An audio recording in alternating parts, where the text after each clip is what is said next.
Alright, so you've probably been wondering, what on earth exactly is this goofy looking Viking indie game that's been blowing up pretty much everywhere online, rapidly ascending up the Steam bestseller charts, and has seemingly come completely out of nowhere? And if you're like me and haven't exactly been all that into the wave of survival crafting games, particularly titles with the dreaded early access tag, then you've probably also passed this game off as a Viking themed Minecraft reskin that will, like so many others, never make it to release. While the similarities are not a million miles off, it was only after my good friend gifted me the game and convinced me to give it a go that I realised that it was actually so much more than that.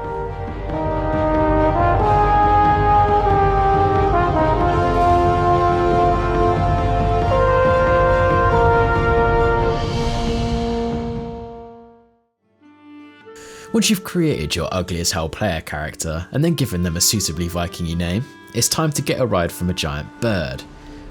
Once your new friend has dropped you off within the world of Valheim, you're free to start exploring however you want. And as with any survival based game where you explore a new land, you start by exterminating the local population. Once you are feeling suitably imperialised, you'll need to actually start gathering resources to survive.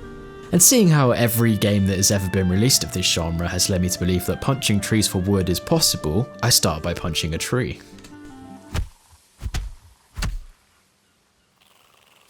When that didn't work, I realised you were actually able to pick up branches from the ground for wood instead, which gave me the recipe for a stone axe. After picking up some rocks and a few more branches, I was able to craft it. So with my stone axe in hand, I was finally able to chop down a tree and...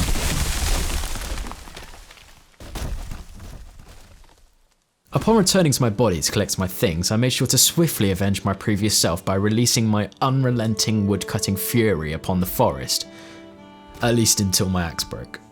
It was at this moment I realised I had to construct a workbench in order to maintain my tools and build more items, so I set about trying to find a decent spot to set up a base, but not before another round of population control.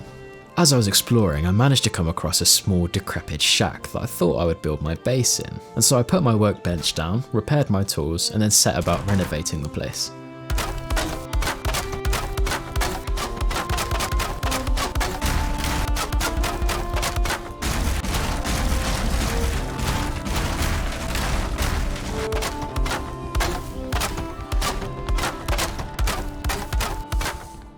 After a long day's work for my character, it was time for him to head to bed and really get to know my new bird friend. Upon waking up, I decided to try and get some better food, as I had realised that eating food not only regains and extends your max health, but also affects the stamina which I was constantly running out of. This meant I was once again back to terrorising the local wildlife.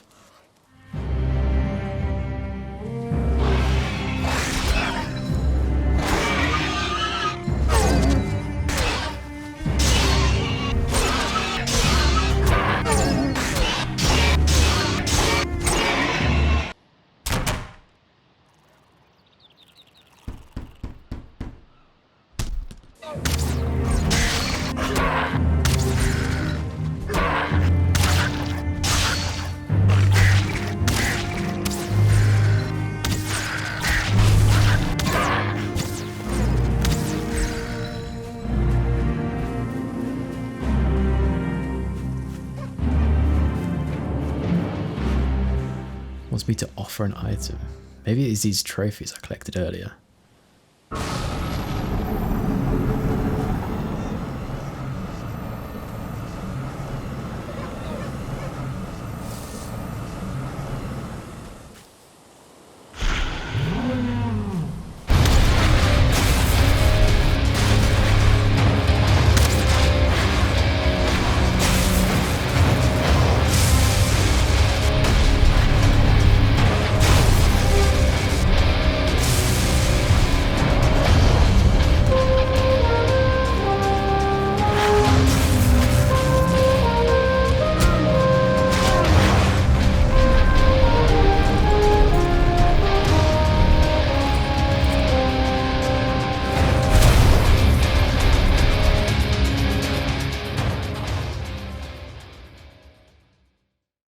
So, I do love Minecraft, but I've sometimes found it really difficult to play in survival mode, as I simply have too much choice. There's literally limitless ways in which you can choose to play the game, and entirely skip out on defeating the end boss if you want to, And let's be honest, it's not even clear to most players that there even is an objective in the game.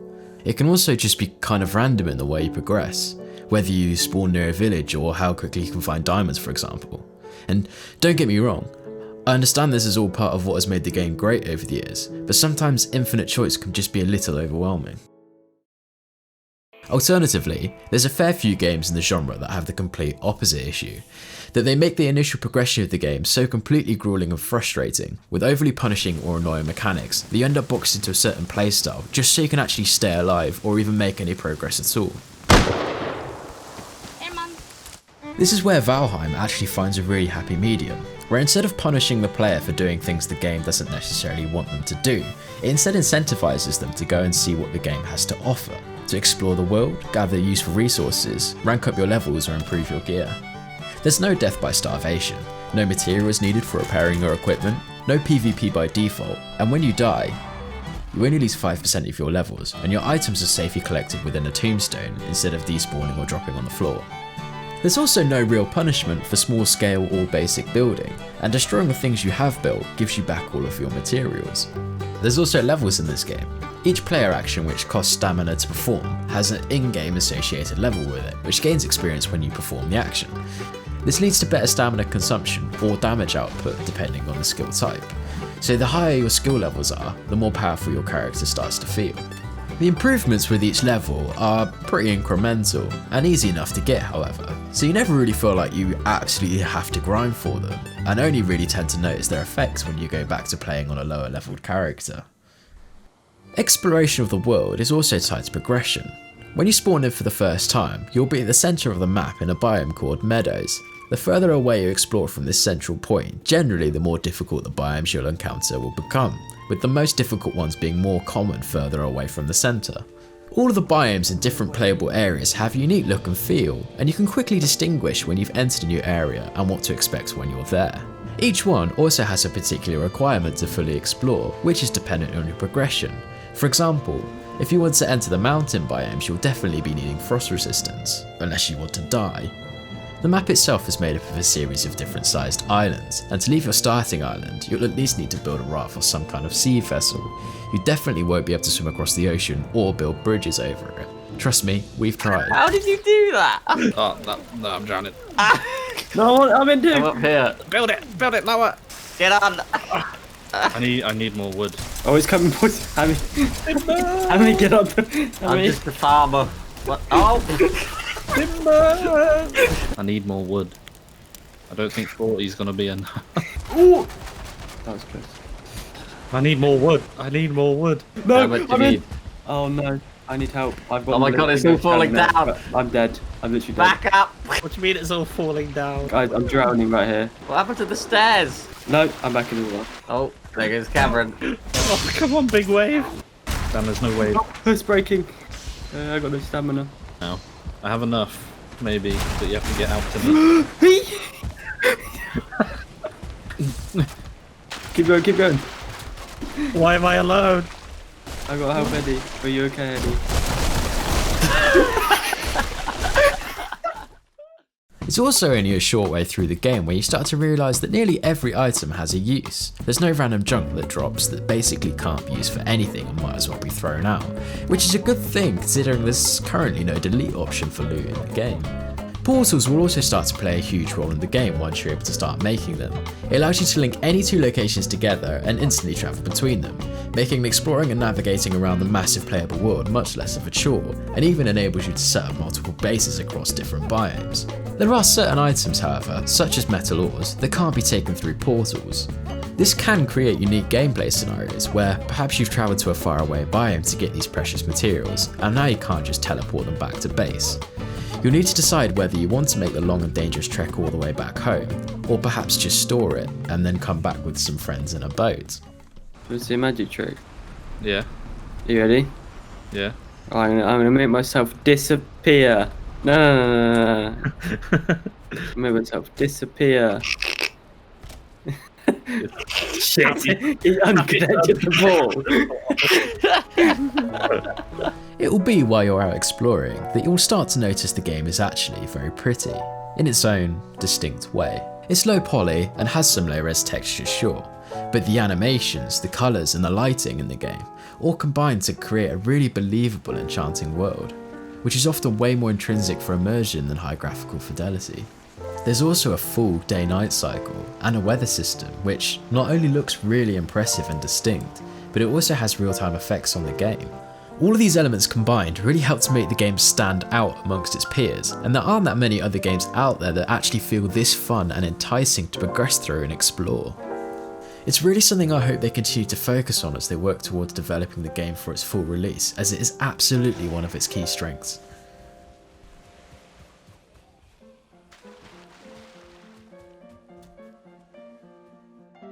The combat in Valheim is a little bit janky to begin with, to say the least, and will likely be a bit of a love-hate thing for most of the players. This is mostly down to how the game handles stamina. In this game, stamina is used for literally everything. Attacking costs stamina, blocking costs stamina, dodging costs stamina, running costs stamina, jumping costs stamina, swimming costs stamina, and even throwing your weapon at the enemy costs stamina. And you may be thinking to yourself, of course moving costs stamina, with which I won't dispute. However, usually other games have different ways of managing this. For example, maybe having separate stamina bars for combat and non-combat actions, or some kind of mechanic that lets you regain stamina as you do damage. Instead in Valheim, if you wildly swing your weapon at the enemy and consume all of your stamina in a fight, then you won't have any stamina to block, dodge, or even swim your way out of a small puddle. This creates a certain base level of intensity to each fight, which means you can't really ever completely let your guard down, no matter how far through the game or beefy you get. Your health and stamina is also directly linked to the food you eat. The game has 3 different slots for food in your HUD, and you'll have to mix together different foods in order to give you different amounts of health and stamina. It not only affects your maximum health and stamina, but also at the rate that they regenerate. At the beginning of the game, you'll be eating berries and mushrooms for a very limited amount of health and stamina. Then as you progress, you'll gain access to meals and meats that will give you massive boosts to your max stats and regeneration.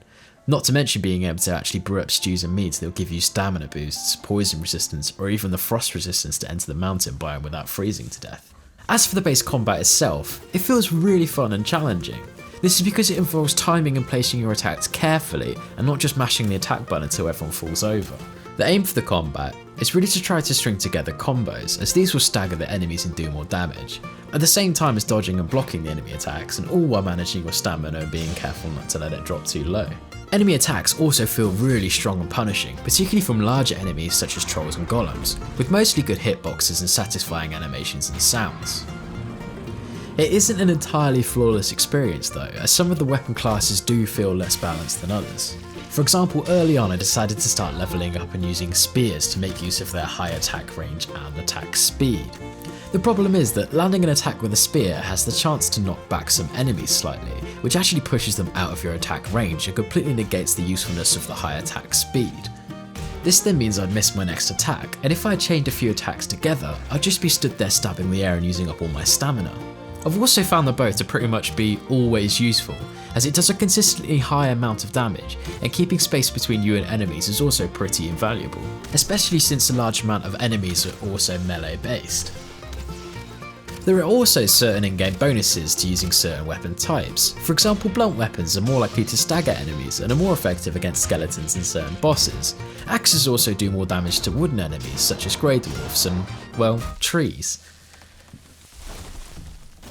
While this is good at encouraging players to use a wider variety of weapons in different circumstances, which helps keep the combat fresh and interesting, the game doesn't exactly do a great job of explaining this to the player, and it was something I missed for quite a while. This meant that at one point I went to fight a boss with my spear and bow, as they were by far my highest combat skills, and I quickly got my ass handed back to me, as it turns out the boss was resistant to piercing damage and was only weak to blunt damage. Speaking of bosses however, they're pretty cool, and by pretty cool I mean they're one of the standout parts of the game. You're given the location of each one in sequence by finding certain restones in select locations, with the first one being at spawn. Defeating each boss will drop a certain unique item which is directly tied to progression in the game, such as Eikerth's antler being needed to craft the game's first pickaxe. They'll also drop a trophy which can be taken back to the stones at spawn and offered to the gods in return for a new ability. Aside from the way the bosses affect the overarching progression in gameplay, they're also just really cool and fun to fight. They all have really interesting and unique designs and genuinely feel really imposing and threatening, especially considering they can very easily deal out a ton of damage given the opportunity and pose quite a challenge. Not to mention the soundtracks for them are insane.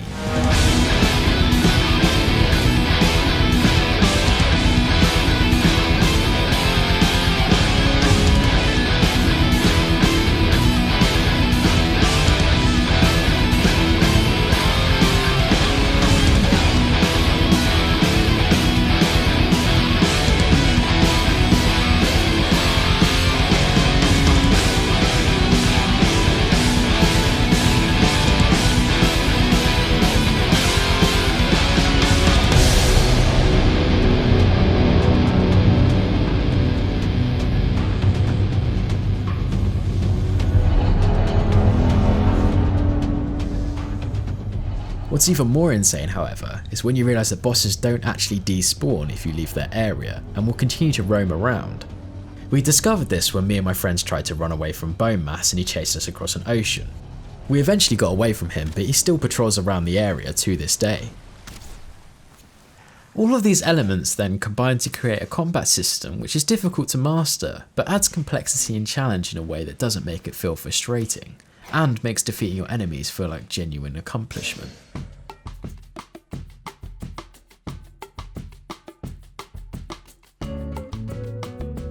Building and crafting in Valheim is pretty confidently unique in its approach. To start building or crafting anything, you need a workbench or crafting station variant specific to what you want to make.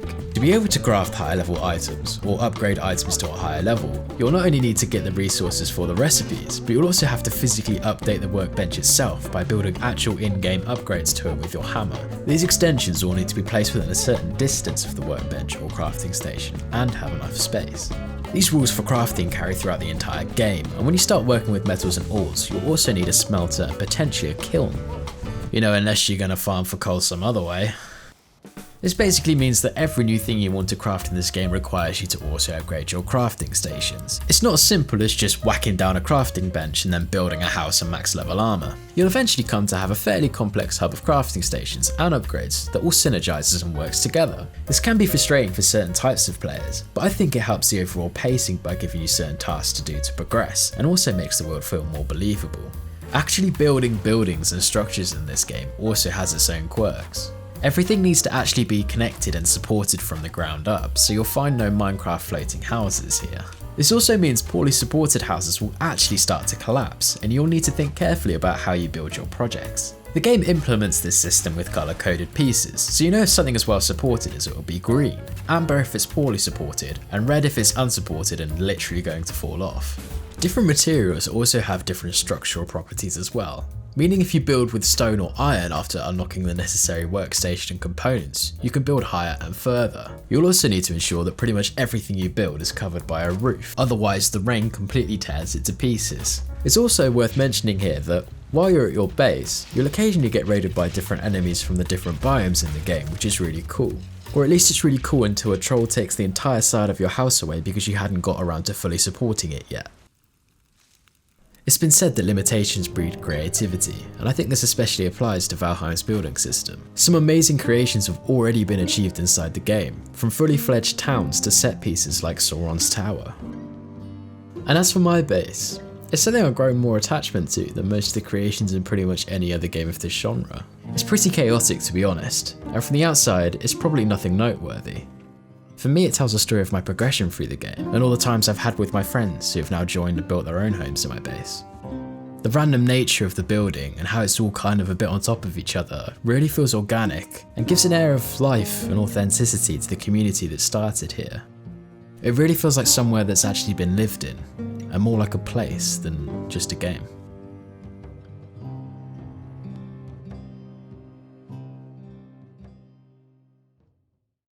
Love a buff bitch. Look at this absolute meat package over here.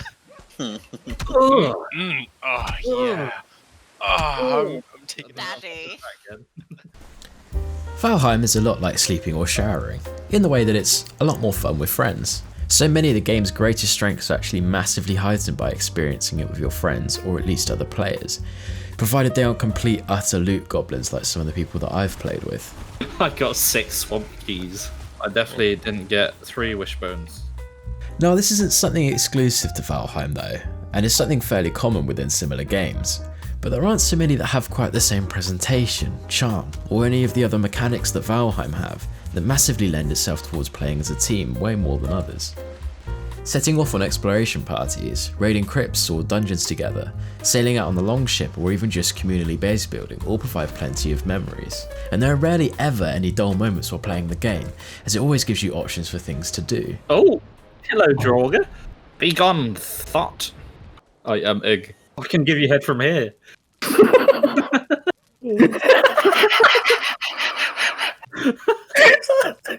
Oh, we don't need protection. No. Oh, yeah, baby. No, no, he's underestimated himself. Get out of here. I don't want your head. I don't want you. You want some dick? A lone Viking taking on Valheim's world is a great concept and will certainly appeal to some players with hardcore worlds and other challenges. However, a group, or more appropriately, a clan of Viking warriors, hasn't been delivered in this way before and feels way more like the intended experience. Come hither, my beast. Oh no, I've that's some something to RuneScape. say to you. What do you want? Hello, friend. Wagwanji, come round my ends again. He's gonna knock your phone in. He's gonna knock your Oh! No! Oh, bye. Bye, bye, bye, bye. At the time of making this video, there's currently no dedicated official servers by the developers, so the connectivity for the most part has been peer-to-peer with someone hosting the world locally, or connecting to third-party servers. This creates a slightly unique scenario where, if you're the owner of the shared world, you'll often receive a torrent of messages constantly asking you when you'll be able to host the world, so do bear this in mind. And finally, the lack of focus on PvP is really refreshing and quite contrary to many other games in the genre, which really helps Valheim stand out. This not only stops new players immediately getting one-shotted by max gear sweats when they join new worlds, but also really encourages a sense of teamwork and togetherness that the developers have clearly angled the game towards creating. There are, however, a few teething issues, the type that tend to come with early access games, and you can tell the game is only partly finished. For context, me and my friends have so far managed to defeat 4 out of the 5 bosses, and have explored pretty much every biome that's currently in the game, even venturing off of the world itself. It's clear when you get to this stage that some of the content for the world and biomes is missing, with some of the late game areas and biomes having little to no content in them at all. There's also a few small gameplay issues, such as there not being really anything worthwhile to use the in-game coins for other than the trader who has a very limited stock. The ability you get after defeating the Elder is also kind of rubbish and probably needs a redesign, as it only allows you a few more minutes of cutting down trees quicker, which doesn't actually turn out to be that useful. Also, sometimes items and players can teleport or glitch around on online play. And finally, it could probably do with a little more optimization, as it only just runs okay. Overall, it's fairly stable and there's very few issues with performance. However, the actual average FPS I get on this game is much lower than I'd expect for how it looks, and it can drop by up to quite a sizable amount if you start digging too much into the ground or build a fairly complex structure. None of these issues, however, even come close to diminishing the overall experience of the game. They're all also issues that have the potential to be fixed or improved upon as the game comes closer to being in a finished state. What Valheim essentially is an outstanding foundation and extremely promising title that captures a feeling of pure giddy enjoyment that has seemingly been missing from many other similar titles. It's the kind of game where you can plan to log in for a few minutes to finish building part of your base, and then 8 hours later you log off with another boss defeated, a complete new set of armour, and plenty more memorable experiences. I've sort of made it clear that I've not really been a fan of these kinds of survival games in the past, but Valheim defies the cliches of the genre, and it's clear it's not just another early access Steam crafting game, but it's actually just a good game full stop. Where so many other survival games are frustrating to play due to their difficulty, grinding mechanics or unavoidable PvP, Valheim takes the surviving out of the survival genre and replaces it with fun, and you should absolutely play it.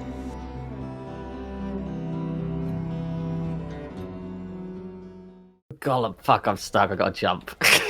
Here we go. I got no stamina now, great. Oh no. Oh! Here we go. In and out burgers. Take all, run. I'm over, uncumbered, I'm cucumbered. I filled your inventory with stones. You've kill been you. stoned. I got stoned. How funny. I don't think you did. He just takes all the stone out. There we go.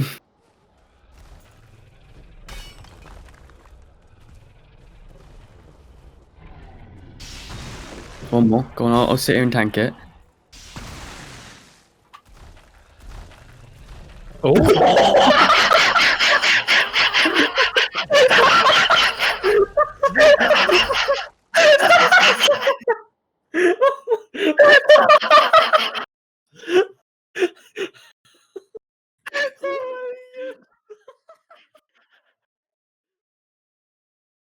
okay. Oh. Oh. What was that? A beer? Oh. Eddie, sip it, Eddie. Ah.